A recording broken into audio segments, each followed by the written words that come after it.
कहानी की शुरुआत होती है यूनाइटेड किंगडम में। इस बड़े और ऐतिहासिक आइलैंड पर जिंदगी एकदम नॉर्मल चल रही थी, लेकिन अचानक एक दिन लोगों के दिमाग में हैवानियत छा गई। वो एक दूसरे को मारने लगे मानो पागल हो चुके हों। इस बीमारी से ज्यादातर लोग इन्फेक्ट हो गए, लेकिन कुछ लोग किसी तरह बच भी निकले। इसे रेज वायरस का नाम दिया गया। ये वायरस पूरे यूनाइटेड किंगडम के आइलैंड पर फैल गया। पूरी दुनिया में यहाँ के लोगों का आना जाना बंद कर दिया गया ताकि ये वायरस आगे ना फैल सके। यहाँ तक कि बचे हुए लोगों को भी वहीं छोड़ दिया गया। इस घटना को 28 साल बीत गए। बचे हुए लोग छोटे छोटे बाहरी इलाकों में जी रहे थे। ऐसे ही एक कस्बे में एक बाप ने अपने बेटे स्पाइक को उठाया और कहा कि आज तेरा बड़ा दिन है। बाहर दूसरे लोग भी अपना अपना काम करने में लगे हुए थे। इन लोगों के पास कोई टेक्नोलॉजी नहीं थी, तो ये पुराने जमाने की तरह बिल्कुल आम तरीके से रहने लगे थे। स्पाइक तुरंत उठा और तैयार हुआ। उसने अपना सामान पैक किया। दरअसल आज स्पाइक पहली बार उन इन्फेक्टेड लोगों के इलाके में जाने वाला है। वो अपने पिता के साथ खाने पीने का सामान ढूंढने जाएगा, और एक बार अगर वो शिकार के लिए चला गया तो बच्चा नहीं रहेगा, मर्द बन जाएगा। उसके पिता जेमी ने उससे पूछा कि सब कुछ पैक कर लिया है। स्पाइक ने फिर से चेक किया और कहा कि हाँ। जब वो लोग खाना खा रहे थे तो घर के दूसरे हिस्से से आवाज आई।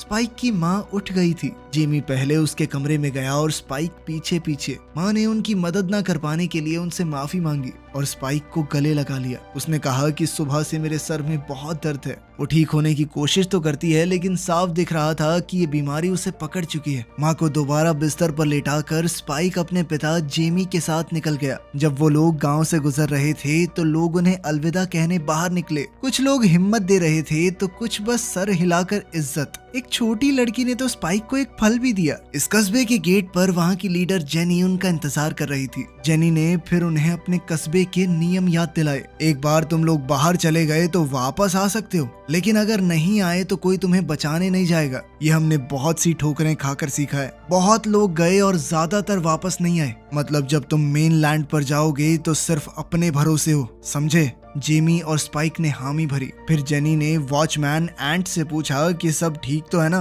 कुछ अजीब तो नहीं लग रहा। एंट ने कहा कि सब कुछ शांत है, कुछ भी गड़बड़ नहीं दिख रही। ये सुनने के बाद जेनी ने दरवाजा खोलने के ऑर्डर दिए और उसी के साथ बाप और बेटा निकल पड़े।